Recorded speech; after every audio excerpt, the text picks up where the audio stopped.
नमस्कार, जय श्री राम। स्वागत है आज के वीडियो में। अब आप बताएं कहाँ से शुरू किया जाए। देश के अंदर बड़े खेल चल रहे हैं। बिहार में जैसे देखा जाए तो बिहार के अंदर की जो पॉलिटिक्स है उसमें उठापटक हो रही है और ऐसा लग रहा है कि बीजेपी का अब जो मूड है वो पूरी तरीके से ऑपोजिशन का जो एक कॉन्सेप्ट बार बार पैदा हो जाता है कि ये गठबंधन बना करके चुनाव जीत लेंगे या भाजपा को हटा देंगे। तो अब वो गठबंधन बनाने का जो इनका बार-बार एक कीड़ा कुलबुलाता है इन लोगों के दिमाग में, तो भाजपा अब शायद उस चीज़ पे अटैक करने के मोड में आ गई है। आप देखें तो सबसे पहले ये गठबंधन वाला कीड़ा चला था महाराष्ट्र में। शरद पवार और उद्धव ठाकरे ने मिलके कांग्रेस के साथ ये गठबंधन का खेल खेला और बीजेपी को सत्ता से अलग किया। और पलट के फिर बीजेपी ने जो खेल किया वो भी आपके सामने है कि अ, उद्धव ठाकरे और शरद पवार दोनों को सत्ता से बाहर कर दिया गया और दोनों की पार्टी में टूट हो गई है। आज दोनों की हालत ये है कि वो ये बताने को तैयार नहीं है कि उनकी पार्टी बची है या चली गई है और फॉर्मली वो कोई कार्रवाई भी नहीं करना चाहते हैं, क्योंकि अगर कार्रवाई कर देंगे तो ये साबित हो जाएगा कि उनके हाथ से पार्टी जा चुकी है। तो मतलब वो बेसिकली कटी पतंग टाइप हो चुके हैं दोनों, शरद पवार और उद्धव ठाकरे अपनी ही पार्टी से बाहर होके बैठे हैं। अब मुझे ऐसा लगता है कि बीजेपी और अमित शाह इसी टाइप का कुछ करना चाहते हैं बिहार के अंदर लालू यादव और नीतीश कुमार के साथ। और क्योंकि हर बार गठबंधन की दूसरी बंसरी जो बजती है वो लालू यादव की तरफ से बजती है और जेडीयू नीतीश कुमार जो है, ये पल में तोला पल में माशा, कभी इस पार्टी के साथ कभी उस पार्टी के साथ ये आदमी फुदकता रहता है। मजे की बात है कि नीतीश कुमार ऐसे सांप हैं जिन्होंने अपनी पार्टी के अंदर जॉर्ज साहब को डसा था, शरद यादव को डस लिया था। वो अपने हर पार्टी अध्यक्ष को डुबो चुके हैं। तो अब कहीं ऐसा तो नहीं है कि नीतीश बाबू का ही नंबर आ गया है। तो उस टाइप के कुछ खेल अगले कुछ दिनों के अंदर आपको बिहार में दिखाई देंगे और मुझे ऐसा लगता है कि आरजेडी का भी जो है भविष्य कोई बहुत ज्यादा उज्जवल दिख नहीं रहा है और नीतीश बाबू का भी ऐसा कुछ खास स्थिति बचेगी नहीं। तो बीजेपी बहुत एग्रेसिवली है वहां पे तैयार बिहार के अंदर और उनका इस बार प्लान जो है वो ऐसा लग रहा है कि इन दोनों को, नीतीश को और लालू को, किसी न किसी तरीके से वो शरद पवार और उद्धव ठाकरे बना करके रख देना है वहां। केजरीवाल की बात करें तो केजरीवाल के यहाँ से खबर ये आ रही है कि ईडी की पेशी पे वो गए नहीं हैं और उसके बाद अब उनकी गिरफ्तारी हो सकती है कभी भी। और पूरा जो बंगला है उसका, केजरीवाल का शीश महल, उसके चारों तरफ पुलिस वुलिस लगा करके घेरे करके वो बैठे हुए हैं। नौकर चाकर तक को भगा दिया गया है और डरा सहमा सा ये आदमी छुप के बैठा है घर के अंदर। लेकिन ये अचानक विपाशना के लिए पंजाब गया था और हफ्ता भर करीब वहां पे रह के आया है और उस बीच में वहां से किसान आंदोलन वाली फिर से बकवास शुरू होने की खबरें आ रही हैं। इसका मतलब है कि इसने खालिस्तानियों से कुछ संपर्क करके और कोई ना कोई हंगामा खड़ा करने की कोशिश कर रहा है। तो देखते हैं उसमें क्या होता है। सरकार की भी उस पर नजर होगी और हाल के दिनों में अमित शाह ने कश्मीर में एक बड़ी बैठक की है जिसमें कि वहां के सारे पुलिस चीफ और जितनी पैरामिलिट्री फोर्सेस वगैरह हैं, आर्मी वगैरह, उनके कमांडर्स वगैरह सबके साथ एक बैठक की है और काफी इंटेलिजेंस डिस्कस हुई है वहां पे। और पाकिस्तान की तरफ से कुछ अंदेशा है कि श्री मतलब कश्मीर के अंदर कुछ ना कुछ खुराफात की जा सकती है, तो उसकी भी तैयारी गवर्नमेंट कर रही है। अब हम लोग आते हैं इंटरनेशनल अफेयर्स पे, तो पाकिस्तान पे चलते हैं पहले। तो पाकिस्तानियों की अभी एक रिपोर्ट आई है हाल में 2023 के बारे में, अब पाकिस्तान की रिपोर्ट है तो कोई बहुत अच्छी चीज पे रिपोर्ट नहीं होगी। तो रिपोर्ट ये है कि साल भर के अंदर 2023 में इनके ऊपर हमले कितने हुए। तो 779 789 हमलों की इन्होंने बात की है, कबूला है कि इतने हमले हुए हैं हमारे यहाँ। अब 789 का फिगर आप देखें तो इट इज ऑलमोस्ट 2 हमले रोज के, एवरेज 365 दिन में देखा जाए तो 2 हमले रोज के करीब पहुंच रहा है कहानी। और इसमें इन्होंने ये माना है कि ऑफिशियली 1,000 लोग मारे गए हैं। ये फिगर भी हम लोगों के हिसाब से तो डाउटफुल है, क्योंकि ये बहुत सारे आंकड़े छुपाते हैं और झूठ बोलते हैं। और इनका कहना है कि इस 1,000 में से 500 से ज्यादा आर्मी और पुलिस के लोग हैं।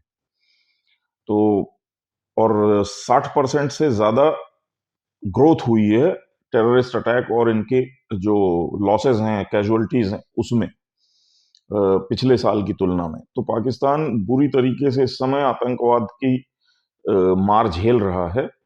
और ये आंकड़े जो हैं, ये आंकड़े आप समझ लीजिए कि आधे या एक चौथाई हो सकते हैं असली आंकड़ों के, क्योंकि असल में ये लोग फिगर्स बता नहीं रहे हैं। दूसरा क्या है कि इनके फॉरेन एक्सचेंज रिजर्व्स जो हैं वो बिल्कुल नीचे जा चुके हैं। वो 6 बिलियन 7 बिलियन का आंकड़ा ये बता रहे हैं, लेकिन कुछ लोग कह रहे हैं कि वो 3 बिलियन के आसपास पहुंच चुका है। मतलब पूरी तरीके से कंगाल और दिवालिया होके बैठे हैं, इस समय इनके पास पैसा नहीं है। और ऐसे में बलोच प्रोटेस्टर्स जो हैं, बलोच महिलाएं जो हैं, वो अपना पूरा प्रदर्शन जो है वो इस्लामाबाद में कर रही हैं। और उनके खिलाफ जिस टाइप की हरकतें पाकिस्तान की पुलिस और सरकार कर रही है, कि मतलब उनके, आप समझ लीजिए कि इस्लामाबाद में दिन का टेम्परेचर जो है वो तकरीबन 10 से 12 डिग्री है दिन का। रात का तो ऑलमोस्ट जीरो टच कर रहा है, क्योंकि इस्लामाबाद को अगर आप नक्शे पे देखेंगे तो कश्मीर के जो श्रीनगर है उसके पैरेलल में है, तो उसी तरह की वहां पे ठंड पड़ती है। ऐसे में ये महिलाएं और ये बच्चे, बुजुर्ग, ये लोग टेंट वगैरह लगा करके और वहां पे प्रदर्शन कर रहे हैं। इनको कुछ कंबल वगैरह भेजे गए थे, कुछ लोगों ने पहुंचाने की कोशिश की थी, और पुलिस ने वो कंबल तक रोक लिए कि नहीं ले जाने देंगे। इनको जो खाना आ रहा है उस खाने को भी पुलिस रोक रही है कि ये खाना भी इन तुम लोगों को जरूरत नहीं है, तुम लोगों के पास जो चाहिए वो तुम्हारे पास अंदर है। और जहां ये लोग कैंप कर रहे हैं, जिस पार्क में ये लोगों ने धरना दिया हुआ है, उस पार्क के चारों तरफ बारबेड वायर की फेंसिंग वगैरह बनानी शुरू कर दी है पुलिस ने, और इनको एक तरीके से जेल टाइप का कैद करके रखा हुआ है कि अब खुद पाकिस्तानी जो पढ़ा लिखा तबका है वो शर्मिंदा है, और वो इन सब चीजों के खिलाफ बात करने लगा है कि बलोचियों को भी तुम मतलब अधिकार नहीं दे रहे हो तो कश्मीरियों को कहां से दोगे। और पाकिस्तान की ये हालत है कि यहाँ पे एक आम पाकिस्तानी की भी जान सुरक्षित नहीं है, और बलूचियों के साथ तो अब हम लोग देख रहे हैं कि सच में उनके साथ कैसा अत्याचार हो रहा है। तो पाकिस्तान अपनी पूरी तबाही और बर्बादी की बात कर रहा है। एक जाहिल और मूर्ख इंसान को वहां पे प्राइम मिनिस्टर बना के बिठा रखा है, जिसको कि मतलब मुंह चलाने का बड़ा शौक है, जबकि वो एक केयर टेकर प्राइम मिनिस्टर है। कायदे से उसको कोई बयान नहीं देना चाहिए, वो चुन के आया हुआ आदमी नहीं है, लेकिन उसको शौक इतना है बोलने का कि वो हर बात पे बोलता है। अब उसने अभी हाल में ये बोल दिया था कि बलोची जो हैं वो बहुत खतरनाक आतंकवादी हैं, और इनका बस चलेगा तो ये तो मुझे भी मार डालेंगे। जब उससे पूछा गया कि बलूचिस्तान के ये प्रदर्शनकारी महिलाएं और बच्चे आए हुए हैं, तो बोलता है कि ये सब आतंकवादी। जबकि ताज्जुब की बात यह है कि ये जो अनवारुल हक काकड़ जो वहां पे प्राइम मिनिस्टर बन के बैठा हुआ है, ये नमूना खुद बंगला बलूचिस्तान से है। अब आप सोचिए सिर्फ कुर्सी के लिए ये आदमी किस हद तक गद्दार और गिरा हुआ है। तो और इससे आपको कैरेक्टर समझ में आएगा कि पाकिस्तान की स्टैब्लिशमेंट और सरकार का कैरेक्टर क्या है, उसमें किस किस्म के लोग हैं जो अपनी ही कौम, अपने ही लोगों के खिलाफ उल जलूल बयानबाजी करते हैं। अभी उससे पूछा गया कि बलूचिस्तान को लेकर के कि इतना विरोध और सब कुछ चल रहा है, क्या ये 71 वाली स्थिति बन रही है, तो बोलता है कि नहीं, 71 वाली हालत नहीं है। आज उससे हालत बहुत अलग है।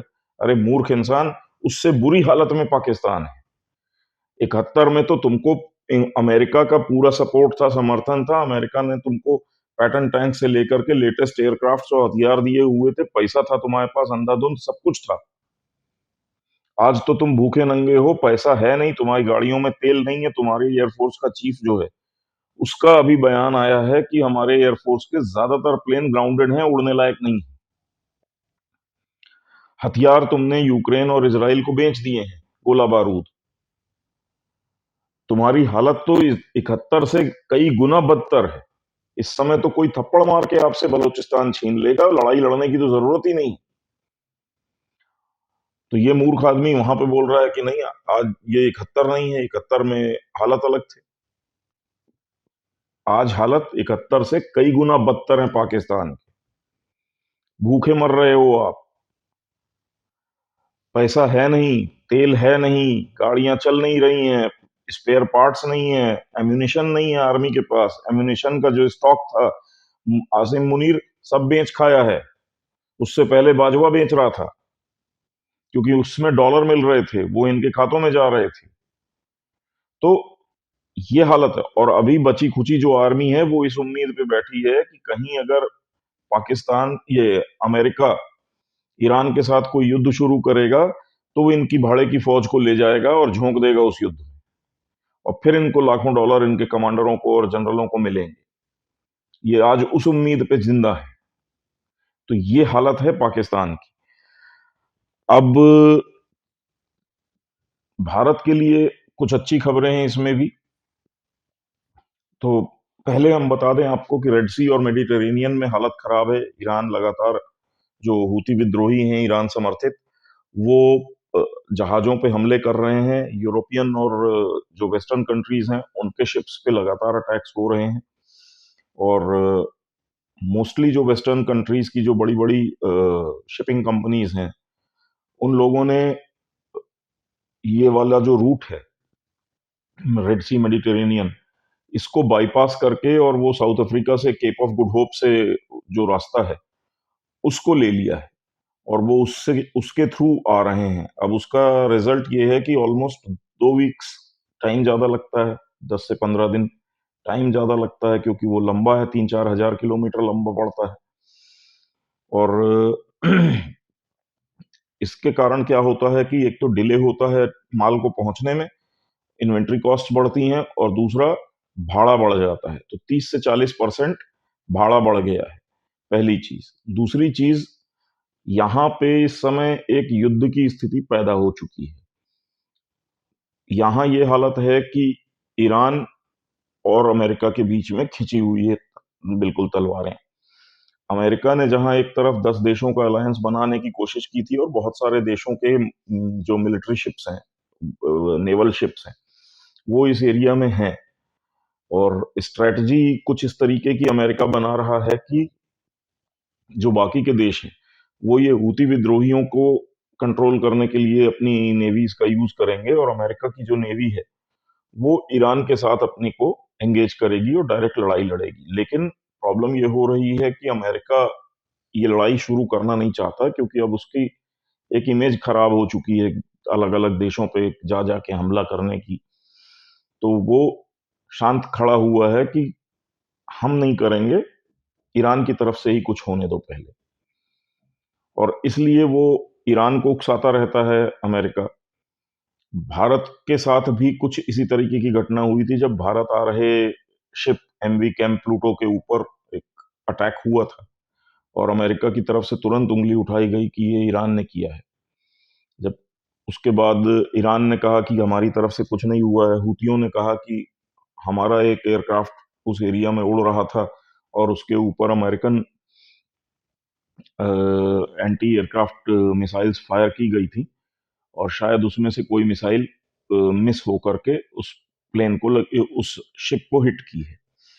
तो अभी कुछ क्लियर नहीं है, भारत की तरफ से भी कुछ हुआ नहीं, इस पे कोई रिएक्शन नहीं आया, कुछ नहीं, भारत भी चुप बैठा देख रहा है। ये बात अलग है कि भारत ने भी अपने 3 नेवल शिप्स वहां पे स्टेशन कर दिए हैं, और उस घटना के बाद से भारत ने खामोशी रखी है। लेकिन भारत के तरफ आने वाले या भारत से जाने वाले शिप्स या इंडियन वेसल्स जो हैं, उनके ऊपर कोई अटैक नहीं हो रहा है। तो हूतियों को भी शांत कर दिया गया है, वो सब ठंडे हो गए हैं और भारतीय शिप्स और वेसल्स के ऊपर कहीं कोई अटैक नहीं हो रहा है।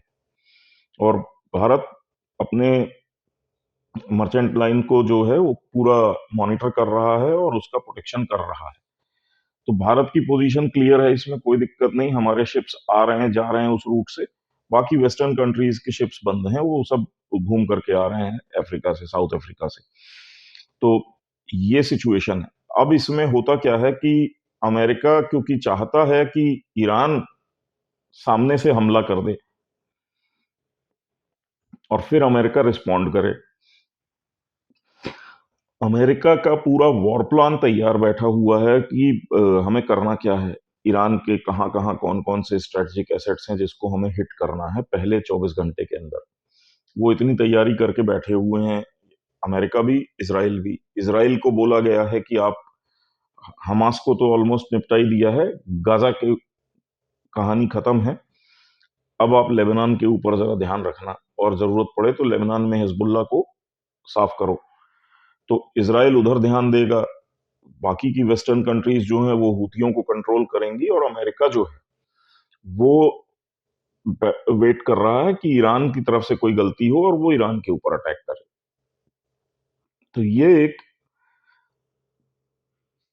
स्थिति बनी हुई है। अब इसमें एक कहानी ये हो गई है कि इसराइल ने लेबनान में, आई थिंक, हाँ, बेरूत में एक हमास के सेकंड नंबर के कमांडर को उड़ा दिया है और बम ब्लास्ट में बुरी तरीके से उसको खत्म किया है। उसके फोटो वीडियोस वगैरह ट्विटर पे आए हैं और बड़ी भयानक टाइप की तस्वीरें आई हैं, जो मतलब शरीर का उसके हाल हुआ है, धज्जियां टाइप की उड़ गई हैं। तो मतलब विभत्स तरीके से उसको मारा है और उसकी फोटोज इजरायली एजेंसीज ने ट्विटर पे डाली हैं, शेयर की हैं। तो ये एक मैसेज था जिससे कि हमास भी हिला हुआ था और ईरान भी हिला हुआ था। अच्छा, ईरान के कमांडर हुआ करते थे कासिम सुलेमानी। कासिम सुलेमानी वहां का एक बहुत पॉपुलर आदमी था, जनरल था आर्मी का, और ईरान का बहुत पॉपुलर एक बंदा था, जो एक लेजेंडरी फिगर जिसे कहते हैं। इस आदमी ने, मतलब आप समझ लीजिए, हमास को इतना खतरनाक बनाया जितना आज वो है, या हिजबुल्ला या हूती, ये सब बनाना, खड़ा करना, इन सब के पीछे कासिम सुलेमानी की मेहनत थी सालों की। तो ईरान के अंदर उसको हीरो की तरह वर्शिप करते थे लोग कि ये मतलब, और मतलब पूरा ईरान की जो डिफेंस कैपेबिलिटीज हैं, आज आप देखते हैं कि वो मतलब ड्रोन से लेकर के अलग अलग वेपन्स बना रहा है, बहुत कुछ कर रहा है, लड़ने की एक क्षमता डेवलप कर ली है ईरान ने। यहाँ तक कि अभी रूस और यूक्रेन युद्ध में रूस को ईरान से ड्रोन्स लेने पड़े थे और ईरान के ड्रोन्स की बदौलत रशिया ने यूक्रेन पे काफी एज भी पा लिया था। तो ये सारी कैपेबिलिटीज डेवलप करने के पीछे लोग बोलते हैं कि कासिम सुलेमानी का विजन और उसकी सोच और उसकी परिकल्पना थी। तो 3 जनवरी को, आज से 3 4 4 साल पहले, कासिम सुलेमानी को एक ड्रोन अटैक में मार दिया जाता है। ये अमेरिका और इसराइल का जॉइंट ऑपरेशन था। ड्रोन्स अमेरिकन थे और इंटेलिजेंस इजरायली थी कि ये कहाँ से कहाँ मूव कर रहा है, किस गाड़ी में है, और उसको ड्रोन से गाड़ी को उड़ा दिया था। तो ये मर गया था कासिम सुलेमानी। अब उसका 3 जनवरी को हर साल बरसी होती है और सैकड़ों की तादाद में जो उसके फैंस हैं, फॉलोअर्स, वो उसकी जो कब्र है जो वहां पे इकट्ठा होते हैं और शोक का या कहीं गम का इजहार करते हैं। इस साल भी ऐसा ही था। अब क्योंकि 4 साल से ये लगातार हो रहा है, तो ये वेल नोन था कि इस साल भी ये होगा और उसमें सैकड़ों हजारों लोग इकट्ठा होते हैं। इस बार होता क्या है कि वहां पे 2 पावरफुल बम ब्लास्ट होते हैं उस कब्र के पास, उस कब्रिस्तान में कह लें या जो भी कह लें, मजार है, वॉट है। तो वहां पे 2 पावरफुल बम ब्लास्ट होते हैं और कुछ लोग कह रहे हैं कि 4 होते हैं, मतलब 2 एक साथ पहले होते हैं, फिर 2 एक साथ होते हैं, ऐसे। तो और ये होते हैं करीब 15 मिनट आगे-पीछे, और ये बड़ा कैलकुलेटेड तरीके से किया गया लग रहा है। प्रोफेशनल कोई इंटेलिजेंस एजेंसी ने इसको प्लान किया है कि नॉर्मली क्या होता है कि एक धमाका हो जाता है, लेकिन एक ही जगह पे 2 धमाके करने का मतलब ये होता है कि आपने जैसे किसी कैंपस के अंदर एक ब्लास्ट कर दिया। तो ऑब्वियस सी बात है कि वहां पे अगर हजारों लोग इकट्ठा हैं, तो जो सरवाइव करेंगे वो भागेंगे बाहर की तरफ।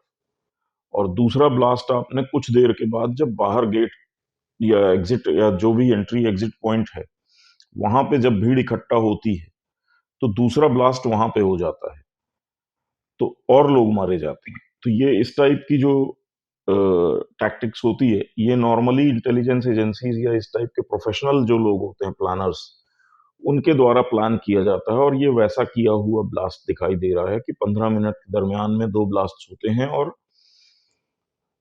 ईरान कह रहा है कि 100 से 120 जैसे लोग मारे गए हैं, लेकिन जो दूसरी तरफ से आंकड़े आ रहे हैं वो आ रहे हैं कि 200 से 250 या उससे प्लस भी लोग मारे गए हैं, और बड़ी तादाद में लोग घायल होकर हॉस्पिटल में हैं और बड़े क्रिटिकल कंडीशन में हैं।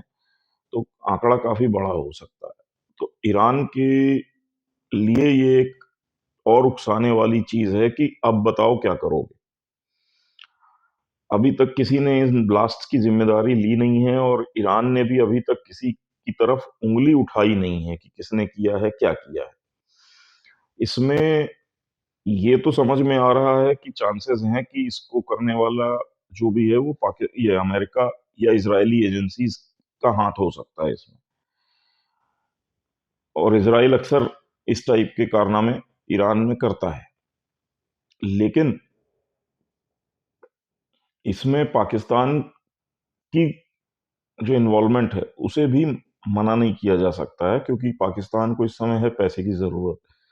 और अमेरिका इसराइल ने हो सकता है कि पाकिस्तान के माध्यम से ये काम कराया हो, क्योंकि पाकिस्तान में अल अहदी अहदी जैदी क्या करके एक आतंकवादी संगठन है, जो बेसिकली सुन्नी आतंकवादी संगठन है, और वो ईरान के अंदर इस टाइप के हमले करके शियाओं की हत्या करता रहता है। वो बलूचिस्तान और बाकी जगहों पे भी ये लोग शियाओं की हत्या करते हैं, प्लस ईरान के अंदर भी कई बम ब्लास्ट और ये सब कर चुके हैं। तो इस अच्छा, पहले क्या था कि इस संगठन को सऊदी अरब फंडिंग करता था काफी, पाकिस्तान से भी काफी पैसा मिलता था इनको। तो वेल फंडेड ऑर्गेनाइजेशन थी। बाद में सऊदी अरब ने फंडिंग बंद कर दी, लेकिन अभी भी ये ऑर्गेनाइजेशन जिंदा है, और गाहे बगाहे ये ईरान के अंदर हमला करते हैं। हर 2-4 महीने में एक आधा बम धमाका ये कर आते हैं वहां। तो चांसेस हैं कि इनको यूज किया गया होगा, और ये बम ब्लास्ट करवाया गया है ईरान के अंदर।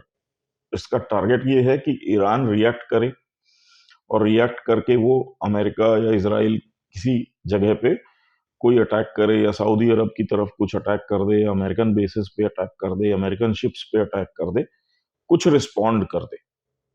और उसके बाद अमेरिका उसको पलट के जवाब दे। यहां देखने वाली बात यह है कि ईरान भी अकेला इस समय नहीं है। ईरान के पीछे चाइना और रशिया का सपोर्ट है, और वो लोग भी वेट कर रहे हैं कि चलो ठीक है, एक लड़ाई हो जाए और अमेरिका को हम लोग भी यहाँ पे घेर लें। तो ये अब एक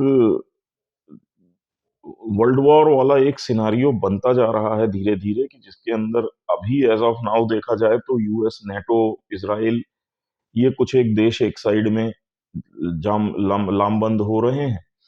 दूसरी तरफ ईरान, रशिया, चाइना, ये एक गठबंधन है जिसके अंदर आपका नॉर्थ कोरिया भी आ जाता है।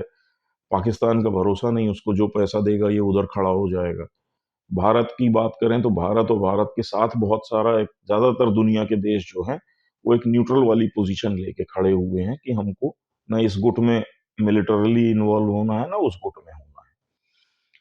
और अगले हफ्ते 10 दिनों के अंदर मुझे लगता है कि और कुछ घटनाएं ऐसी होंगी बम ब्लास्ट टाइप की या एक दूसरे के ऊपर डायरेक्ट इनडायरेक्ट अटैक्स की, और वहां से डायरेक्शन तय होगा कि आगे दुनिया किस दिशा में जाती है। प्रॉब्लम यह है कि अगर ईरान के ऊपर कोई ना कोई अटैक कर देता है अमेरिका, या कुछ वहां पे किसी भी तरीके का एक युद्ध शुरू हो जाता है, तो फिर पूरे तेल का मूवमेंट जो है वो बंद हो जाएगा, और तेल का मूवमेंट बंद होते ही तेलों के दामों में भारी तेजी आएगी, जिसका की असर हम लोगों के ऊपर भी पड़ सकता है। हालांकि अ, इस दुनिया में जो ये पूरा चेस का गेम चल रहा है, एक दूसरे के खिलाफ दुनिया खेल रही है, इसमें भारत की खुशकिस्मती ये कह लीजिए कि भारत के अंदर जैसे चेस में विश्वनाथन आनंद चैंपियन थे, वर्ल्ड चैंपियन थे, तो वैसे ही इस समय जो हमारी गवर्नमेंट है, नरेंद्र मोदी और foreign minister Jaishankar, NSA Ajit Doval, ये जो पूरी टीम है, ये जियो पॉलिटिक्स में आप समझ लीजिए कि विश्वनाथन आनंद जैसा खेल रहे हैं इस समय। और इसलिए भारत के लिए कोई बहुत ज्यादा नुकसान या खतरे वाली बात तो नहीं है इसमें। मजेदार बात यह हुई है कि अब आप सोचिए कि कैलकुलेशन इंडिया का कितना बढ़िया है। ओएनजीसी विदेश लिमिटेड ने 10-15% की कुछ स्टेक ले रखी थी वेनेजुएला के ऑयल फील्ड्स में। अब वेनेजुएला की इकोनॉमिक हालत खराब थी, वो भी ऑलमोस्ट बैंकरप्ट वाली हालत में थे, उनके पास पैसे वैसे थे नहीं। तो पिछले कई सालों से भारत उनसे जो रेवेन्यू है, जो शेयर है भारत का 10% का रिटर्न, वो ले नहीं पा रहा था, क्योंकि उनके पास देने के लिए डॉलर्स वगैरह थे ही। तो अब वो पैसा काफी सारा जमा पड़ा था उनके यहाँ, और वो निकाल नहीं पा रहा था इंडिया, या यूं कहें कि जानबूझ के इंडिया ने उसके लिए कोई कोशिश नहीं की थी। अब वेनेजुएला से बात ये हुई है कि ठीक है, आप वो पैसा नहीं दे पा रहे हैं, तो हम उतने का आपसे ऑयल उठाएंगे। तो अब आप समझ रहे हैं ना, यहाँ पे जैसे रेड सी के अंदर और मेडिटेरेनियन के अंदर अमेरिका ईरान के बीच में एक वॉर भड़कने की संभावना है, उस पोजीशन में यहाँ से पूरा ऑयल का ट्रेड ठप होने के चांसेस हैं, क्योंकि ऑयल टैंकर भी निशाना बनेंगे। और इस हालत में इंडिया रशिया से तो एक ऑयल ले ही रहा है, मतलब अपनी रिक्वायरमेंट का आप समझ लीजिए ऑलमोस्ट 70-80% हम रशिया से उठा रहे हैं। उसके अलावा जो हम मिडिल ईस्ट से ले रहे थे थोड़ा बहुत, अब उसको डाइवर्सिफाई करके इंडिया वेनेजुएला से भी तेल लेना स्टार्ट करने जा रहा है। तो इंडिया की प्लानिंग अभी भी परफेक्ट चल रही है, और इंडिया की गवर्नमेंट जो है वो इतना बारीकी से प्लान करके चल रही है कि कब कहां से हमको जरूरत पड़ सकती है, वो लेवरेजेस बना के रखे हुए हैं। लेकिन जैसा मैं बहुत लंबे समय से कहता आ रहा हूं कि वर्ल्ड जो है वो इस समय एक बड़ी खतरनाक स्थिति में घुसा हुआ है। फिलीपींस और चीन के बीच में साउथ चाइना सी में भी बहुत तनाव बना हुआ है। इंडिया की तरफ से भी नेवल शिप्स गए थे, और वो उनकी फिलीपींस की नेवी के साथ एक्सरसाइज किया है, जॉइंट एक्सरसाइज किया है। इंडिया के नेवल शिप्स हटे हैं वहां से, तो उसके बाद यूएस की नेवी के साथ साथ इनकी एक्सरसाइजेज शुरू हो गई। चाइना लगातार सब इन सब चीजों का, एक्टिविटीज का विरोध कर रहा है, और भारत के नेवल शिप्स वहां से वापस लौटे हैं, और मेरे ख्याल से तीसरे चौथे दिन ब्रह्मोस की पहली बैटरी फिलीपींस के लिए रवाना कर दी गई है, और अभी मेरे ख्याल से उसका डिप्लॉयमेंट वगैरह भी शुरू कर दिया गया होगा। तो ऐसी चांसेस है। तो साउथ चाइना सी में भी एक तनाव बन रहा है, डेवलप हो रहा है। चाइना के अगेंस्ट में फिलीपींस को आगे करके अमेरिका चाहता है कि यहां पे भी चीन को घेर के रखा जाए। तो बहुत सारे फ्लैश पॉइंट्स बने हुए हैं दुनिया के अंदर, तो देखते जाएं क्या होता है आगे। उधर साउथ अमेरिका में भी वेनेजुएला, गयाना, इनके बीच में भी कुछ कहानी चल रही है, तो उस पर हम लोग बाद में चर्चा करेंगे।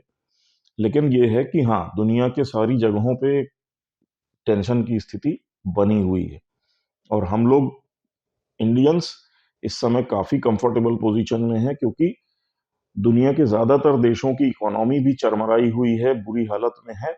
इन्फ्लेशन आसमान पे पहुंच रहा है सारी ही जगहों पे, इंक्लूडिंग अमेरिका और यूरोप। चाइना की तो हालत ही खराब है। और ऐसे में भारत का सबसे ज़्यादा स्टेबल इकोनॉमी ग्रोथ के साथ और बिल्कुल स्टेबल बनी हुई है। तो इसलिए हमको ये देखना है कि हमारे यहाँ ये गवर्नमेंट किसी तरह डिस्टर्ब ना हो। 2024 इसलिए भी क्रिटिकल है क्योंकि करीब-करीब दुनिया के 54 देशों में इलेक्शंस हैं इस साल। अब हमारे रीजन की बात करें तो पाकिस्तान में इलेक्शन है, इंडिया में इलेक्शन है, बांग्लादेश में भी इलेक्शन है। उधर शायद रशिया में भी इलेक्शन है, अमेरिका में भी इलेक्शन है। तो सारी ही कंट्रीज जो हैं वो इस साल इलेक्शन के मोड में भी जा रही हैं और बहुत सी कंट्रीज में क्योंकि गवर्नमेंट चेंज होने के चांसेस हैं तो बड़ा अनस्टेबल सा माहौल है। और ये जो माहौल होता है ये बड़ा खतरनाक होता है दुनिया में कभी भी कोई भी उठापटक होने के लिए, क्योंकि जैसे चीन है वो चाहेगा कि अमेरिका के साथ कुछ ऐसा कर दिया जाए कि इनके इलेक्शंस पे असर पड़े। रशिया भी ऐसा चाहेगा, अमेरिका भी चाहेगा कि वो चाइना, इंडिया हर जगह इंटरफेयर करे। इंडिया के अंदर मोदी की सरकार दोबारा ना आए, मोदी की सरकार दोबारा ना आए, ये अमेरिका भी चाहता है, क्योंकि मोदी गवर्नमेंट रहेगी तो इंडिया हो सकता है न्यूट्रल हो जाए, वो अमेरिका का साथ ना दे। तो बहुत सारे दांव पेच होंगे, बहुत सारे एक दूसरे के ऊपर इनडायरेक्ट गेम्स खेले जाएंगे और बहुत सारी जगहों पे डायरेक्ट युद्ध वाली स्थिति भी बनेगी और पैदा की जाएगी। तो देखते हैं आगे क्या होता है, लेकिन समय जो है वो बड़ा विपरीत आ रहा है। नमस्कार, जय श्री राम, धन्यवाद।